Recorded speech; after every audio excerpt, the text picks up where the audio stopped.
Kāds ir pagājis tavs laiks no tās dienas, kad Olimpiskais centrs aizturēja elpu, līdz šai dienai? Pagājis laiks. Laiks ir tiešām pagājis. Laiks ir bijis grūts. Noteikti katrs profesionāls sportists pēc tādas nopietnas traumas saka, ka laiks ir bijis grūts. Un viņš tiešām arī bija tāds smags periods. Bet es īstenībā uz to nefokusējos. Ja es varu tā teikt, tad es tā nesalūzu vienā brīdī, tāpēc, ka man likās, es daudz esmu redzējis tās traumas un dzirdējis par tām. Tā kā, ņemot vērā, ka tu jau zini, ka tas būs grūts periods, un tad tu tā kā to vizualizē, un viņš beigās nenonāca tik grūts. Zini, no malas liekas, ka tev emocionāli bija ļoti grūti, jo tu komandai nevarēji palīdzēt. Un tā 3. vieta pagājušajā gadā, vai tu kaut kā saisti to, cik ļoti daudz tu būtu mainījis situāciju tajā brīdī? Nē, es gribu cerēt, un es arī īstenībā tā domāju, ka kaut ko es būtu devis un kaut kā es būtu palīdzējis komandai. Bet tajā brīdī, kad es biju uz soliņa, es neko tur īpaši nevarēju mainīt. Man bija vienkārši jāsadzīvo ar to. Tā kā man tā sanāca, protams, es pa daudz pārdzīvoju, bet tāds es esmu. Kā tu redzi, kad tu varētu atgriezties? Man ir tieši 7. septembrī mani pārbaude, un tad būs pagājuši 3 mēneši un kaut kādas 3 nedēļas. Tā kā būs pārbaude, un tad es jau trenējos ar komandu no rīta. Visi treniņi tā kā individuāli, viss pilnībā 100% treniņš ar komandu. Vakarā arī kontakts, grūstīšanās, tad es vēl tā nevaru. Tā kā es gaidu, ko man teiks daktars. Un tad redzēs, es šobrīd neuzņemos nekādas prognozes, bet es arī nepiekrītu tām prognozēm, kas tika izteikts iepriekš, ka tur ir, ka Ziemassvētku būs jāsagaida dīvainā, muļķības. Ko tu vari teikt par šobrīd komandu? Kāda viņa izskatās, kā ir nokomplektēta, kas būs mūsu varbūt stiprās puses, ko tu redzi? Šobrīd prognozes izteikt, es vienreiz izteicu nepareizi viss, tāpēc man grūti teikt, bet, ja man jāslīdzina pagājušo gadu, es domāju, ka komanda ir, es nezinu, vai spēcīgāk, vai spēlēs labāk, bet viņi noteikti garāks soliņš. Es teiktu, ka fiziskāk, talantīgāk, uz papīra mēs esam daudz labāk nekā bijām pagājušajā gadā. Kā tas realizēsies dzīvē, to rādīs laiks, bet es domāju, ka būs ok. Paldies, tev vairāk nemocīšu. Labi. Šo negriezām. Zī! Apsveicam ar atgriešanos! Lielas paldies, prieks atgriezties un spēlēt mājās pie tribīnēm. Paldies! Kāpēc lēmi par labu Ventspilī? Bija tomēr uz 2 sezonām izbraucis. Tādas iespējas bija izbraukt ārā un apskatīties, ko es esmu spējīgs, vai es arī varu spēlēt un iegūt kaut kādu arī savu pieredzi. Un šogad basketbola klubs izteica piedāvājumu un, domāju, to arī pieņēmām. Saka, lūdzu, kā tev pagāja laiks ārpus robežām? Viennozīmīgi tagad es sapratu, kad es biju Ventspilī, kad brauc viesspēlētāji, tad tagad es sapratu, ka es aizbraucu uz turieni, kāds tas darbs ir un kā tev jātiecās pēc darba, kā tev jānāk uz darbu. Tiešām bija grūti, jo tur bija tas serbu skola un tam izgāja cauri. Bet viss bija kārtībā.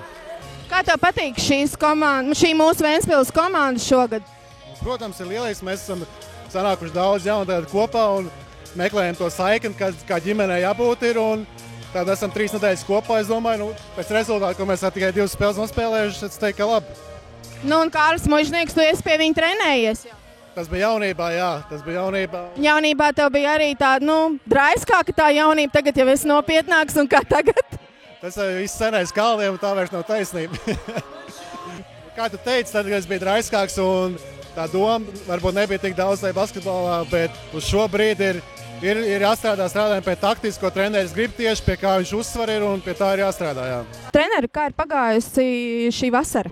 Vasara ir dažādi pagājusi. Piedalījāmies olimpiādē ar mūsu Ventspils komandu, vai pilsētas komandu, un bija mazliet arī atpūta, un treneru kolektīvs arī bija Amerikā uz Summer Camp Las Vegasā, un skatījāmies jaunās basketbola tendences un spēlētājs pats par sevi. Un ar augusta sākumu, 3. augustu sākām gatavoties šai sezonai. Ja. Arī esam pastrādājuši pie komplektācijas, ir diezgan liels un daudz izmaiņas mūsu komandā šogad. Ja. Un, protams, no sākuma, kā parasti, mēs komplektējamies no latviešu spēlētājiem, cenšamies atrast pēc iespējas labākus, ja, un mūsu un talantīgāks, ja, mūsu spēlētājs. Ja.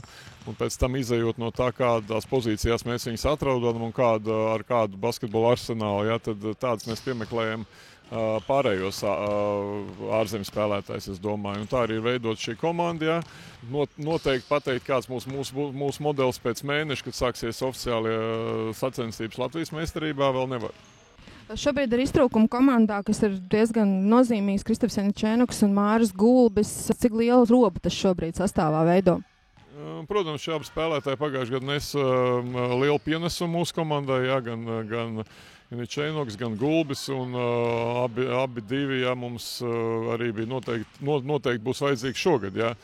Vienīgais ir neskaidrs tas viņu atjaunošanās laiks, cik būs vajadzīgs. Ja. Cerēsim, ka tas notiks ātrāk, bet no otras puses arī negribas šo procesu steidzināt. Ja. Spēlētāji vairāk vai mazāk ir vienāda plāna spēlētāji, ja, ka viņi abi ir labiem 3-punktu metieniem un ļoti bīstami no perimetra.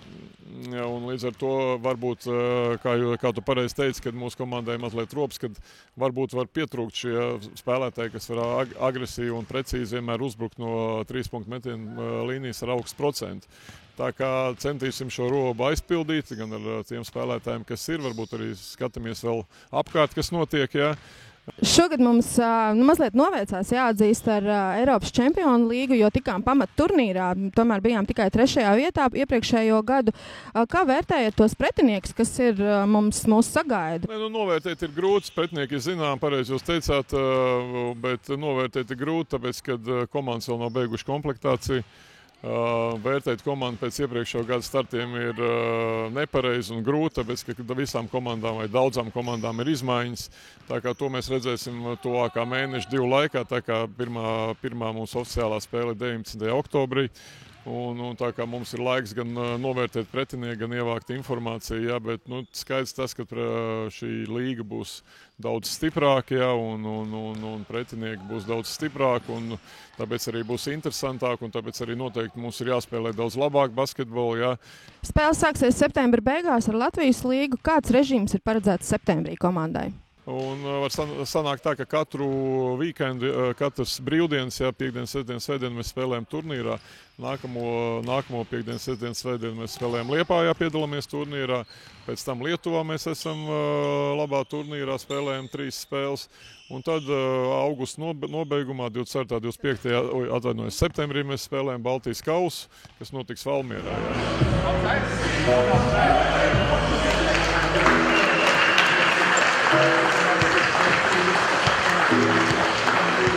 Ja.